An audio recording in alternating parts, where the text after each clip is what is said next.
Hey, Bomber said hi to me. Yeah, Bomber said hi to me too. No, he didn't. Yes, he did. No. Nonsense. Of course, Bomber is always like strict to business. I feel Bomber is a really nice guy, but he's strict to business. Bomber's like, I was like, hi Bomber. He's like, hi, ready, go. He's like, what do you think I am here to chit chat or something? No, I'm here to own some nerds. And so far, he's doing an excellent job. He looked awesome in game number 1. Game number 2 is going to be on Heavy Rain, a map that I know you're pretty fond of, and a map that I like, but I'm not sure that I like that much because it is very, very difficult to. I find it very difficult to deal with Terran here, just because of the mobility you get with the medevacs. To be honest, I think this is a high-skilled map as a Protoss player. I'm talking from my Protoss point of view to play on any matchup. Terran has a lot of drops. Zerg can do run-bys all the time, and even in PvP, it's a highly skilled matchup. But that's why I think it's such a fun map because there is always so much stuff happening. This is, I think, one of the best new maps that we've seen in a very long time. Is it, is it difficult to play on? Yes, but hey, isn't that what StarCraft 2 is all about? Like, life shouldn't be that easy. You shouldn't just be able to sit back and be safe against everything. You should be able to multitask around a little bit. And I love this map, and I do not think that we've even seen the best games on it just yet. But I do think we are going to see some absolutely sick stuff in the future. I think it's also safe to note that if Jaedong decided, or were to decide that he wanted to apply some kind of early pressure to Bomber, that this is one of the harder maps to make it work on just because of the way that the main base overlooks the natural expansion. You can do things like set tanks up on that high ground, or even Widow Mines up on that high ground, have reasonable range and can defend the wall off into that natural. So that's something that we may see if Jaedong does decide to get aggressive. Bomber is, of course, our red Terran spawning on the south side of Heavy Rain, going up against EG's Jaedong, who is our blue Zerg spawning on the north side. If you guys wonder why is he playing on the Suppies account, very fast drone scout. Today we've had a few issues with people logging in on different locations. And Jaedong was not able to connect on his main account, but he was able to use Suppy's account, so of course we made no issue of that, as we just want to see some games. This Overlord banner is going to fly straight into this Rex. Yep, a very fast drone scout was looking for the proxy. He's not going to find it, but the Overlord will, as Bomber is going for the early Reaper. That's a good spot for it, because the Reaper's going to hop right down on that low ground. His travel time is going to be cut basically in half. Notice how Jaedong immediately moves that Overlord so that the SCV doesn't spot it. And also the Bomber just doesn't see it, or like the Rex. It's just like, I'm gonna finish that Rex. He's still okay now. Actually, Bomber can see it, but I guess it doesn't matter that much. Reapers will be produced. This is not a super massive commitment for Bomber, but it is going to sting a little bit. He was definitely hoping to face a hatch first over here, so these Reapers had a little bit more freedom, a larger window of opportunity to do some damage. Well, now Jaedong is going to be able to produce links pretty early on. Yeah, Jaedong went with a 15 pool instead of the hatch first, which is going to make him a little bit safer against the Reapers. But I got to say, Bomber's opening is not, not all in at all. This is just Reaper expand, the sole exception being that the barracks is proxied. So Bomber's going to have no issues just kind of pulling back and playing his normal game off of this. It will be slower than that 3cc opening we saw on Frost. Anything is slower than that one. But Bomber's macro, as we just saw, is absolutely insane when he gets that economy rolling. So if he can get to a point in the game where he can do that. Something that we didn't really mention last game, but I think it's very typical Bomber as well, is that, of course, Bomber has good splits. He's a fantastic Terran, while this Reaper is going to try to do some work in the main base, but other than a few Zerglings, it really shouldn't be able to kill a whole lot.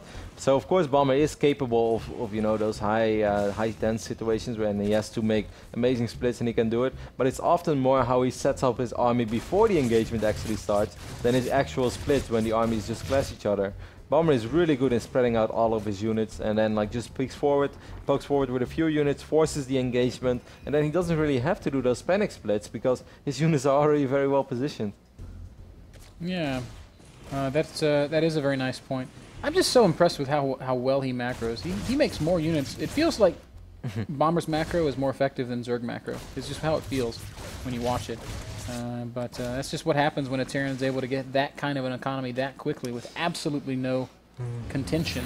Third Reaper comes out for Bomber. That surprises me a little bit, but we'll see if he's able to make something happen with it. 3 Reapers will two-shot drones. Oh, that Queen is starting to run on a little low on HP, man, and all of the Zerglings are on the high ground. With that third Reaper, he might be able to eventually pick up that Queen. There's still going to be like 50 or 60 seconds without link speed. This is actually a scary moment here, as Jaedong perhaps is underprepared. Bomber's getting 2 command centers behind this. Drones are starting to fall. That Queen is going to go down, and Bomber is like, hey, you question my 3 Reaper opening? How dare you?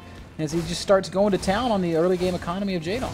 Well, this is pretty effective. Of course, this is not the most economic opening that's out there for a Bomber, so he needs to do some damage. But I feel this is easily paid for itself. Above all, Ben, Bomber is going to be able to produce some Hellion soon, so then he's going to force out units again, or at least force Jaedong to be rather passive and worry about this. This was actually the most effective 3 Reaper opening that I've seen in a while. That was exactly... Because I'm not the biggest fan of this opening. I know it's strong, and I know Fantasy played amazing with it. We've been seeing a lot of it here in the past couple of weeks as we've been casting WCS, and it feels like every time it comes out, it's like, why do players keep insisting on doing this? It never really works. And then you see it in the hands of Bomber, and it's suddenly so much more effective. Lings do run into the natural. They might get a single SCV. Heavy Rain is a very good map for it, though, of course. Yep, and we can't discount that the proxy makes it all just a little bit faster. Bomber making what we like to call the Pult Viking. Yeah. It's that one single Viking that's going to usher away some of these overlords, going to make it harder for Jaedong to scout. Jaedong is going to peek in and wonder if he can maybe catch a glimpse of that command center that's going on, but it doesn't. Then again, since he's playing against Bomber, he probably knows. Like, I would say 8 out of 10 TVCs go like this for Bomber. Probably at least that many. Jaedong's third hatchery is down. He is droning nice and hard, but the thing is, Bomber's economy is now pretty damn comparable. 38 drones to 31 SCVs. It's triple orbital against 3 hatchery. I mean, this is a position that Bomber's going to be very comfortable playing from. Bunch of Zerglings are going to run by, but there are plenty of Hellions over here. One SCV might fall. That's not even going to be the case. A Widowmine in production as well. I think that's sort of like a just-in-case Widowmine. As Bomber has been rather blind right now for a while, as he also knew that speed was about to finish up when he sent those Reapers back, but one other Hero Reaper is making his way across the map and is going to see 2 fully saturated bases, and he will know that Jaedong has been trying to do whatever it takes to catch up in economy and perhaps even overtake him. I love the Widowmine from Bomber. This is just him saying, hey, I want to be extra safe. Except he canceled it because he saw it. He realizes that he's extra safe. So he had it building just in case, which makes it even that much more impressive. And made my point correct. Regardless, the point I want to get across here is just good, careful play out of Bomber without overextending, without spending too much. Right after that Reaper left, Jaedong produced close to 30 links, which he's running across the map with right now. I think what he was hoping for, maybe pick off a couple of mules that were dropped on this freshly acquired or this newly acquired third base. That's not going to be the case. I don't think that these Hellions will achieve all that much, as Jaedong has units in good positions over here as well. But in the future it's going to be a little harder for Jaedong to scout those drops, because this one Pult Viking is on his second Overlord kill. He's going to pick up another Overlord kill soon, and then there is one more free Overlord over here. And this is just the strength of that early game Viking. It can be very frustrating as a Zerg player to lose all your map vision in the early game. That's why we see more and more Zergs getting Overlord speed. And we remember Jaedong from WCS finals in Canada, that he was frustrated with that Pult opening. Yep. Even though he didn't even play against Pult, I think. Very vocal about how much he disliked that particular Terran playstyle. Oh, every game, same build. I'm like, wow, calm down, Jaedong. Every game. Jaedong is awesome. 63 drones right now to, well, 70 drones right now to 54 SCVs and triple mule. This is pretty similar to the last game, Ben. It's shaping up that way. This time that first drop from Bomber might be a little more effective than it was in the last game, as we just have 23 Zerglings. There's no Sport Run in good position. I like how he's just staying over here. Medevac is taking a lot of damage over here though. He could micro this Medevac. Instead he's going to suicide it. That means that all of these Marines will die as well. But not before at least dealing some economic damage. If we remember the game, the drop on Frost, that drop did absolutely nothing with that Sport Crawler and the Baneling shutting it down.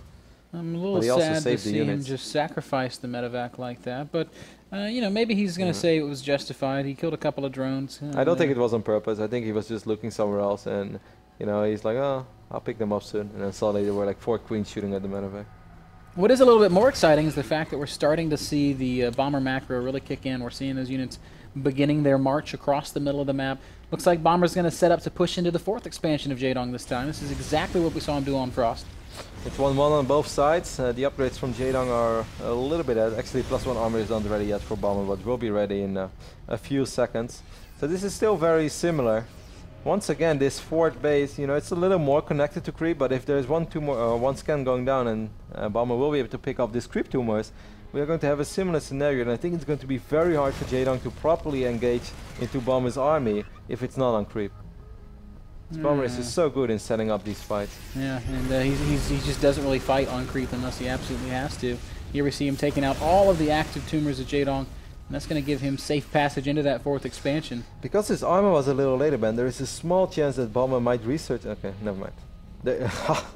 Who am I to question Bomber? I thought for a second he was going to forget his +2 armor because the upgrades were not completely even like they normally are. Is he watching at his army right now? As Mutalisk and Banelings will try to wiggle in at the same time. Wow. He's going to lose some of his Hellions, but... Wow, look at the way he picks everything up, and he's going to split his units very well, making these Banelings as ineffective as he possibly can. And just like that, Bomber has eliminated the entirety of Jaedong's army.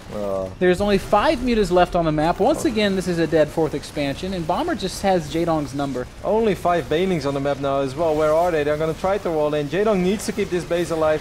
He's going to lose one of those Overlords. Will the Banelings get the connections? Yeah, those are really good connections. Well, surprising little miracle connection there at the end of it, but the reality is the army presence on the ground. Well, the Zerglings do come out, and that may actually keep that base alive.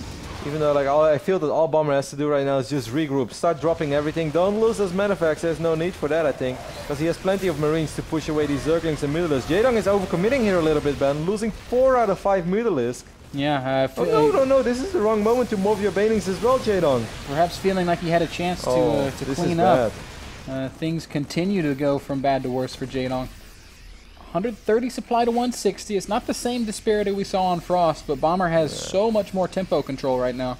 Picking up those Banelings and the Mutalisks. The Muta count's still only at 7. That's just not that terrifying. We have 57 Marines on the map. There are more Marines than anything that Jaedong has other than drones. Banelings not able to hit good connections. They all ran into a Marauder, and that is probably going to mean death to this 4th base. Perhaps one last stand for Jaedong, but the Banelings melt away again. The Mutas are not going to stand up to it. The last 4 Banelings focused down, and Jaedong's going to tap out, and Bomber deals a very swift 2-0 thumping. It's not what I expected, Ben. I knew that Bomber was going to be good today because he had to make up for something. IM Sao Paulo was not the tournament that I think a lot of people hoped for, especially Bomber. He was pretty frustrated after he bombed out, I think, in the quarterfinals. However, today he looked really good so far. That was swift. Smooth and easy, almost. When I watch TVZ like that, I'm like, what are you supposed to do? When I watch TVZ like that, I get mad because I like to play a lot of Terran lately just to learn it a little bit more.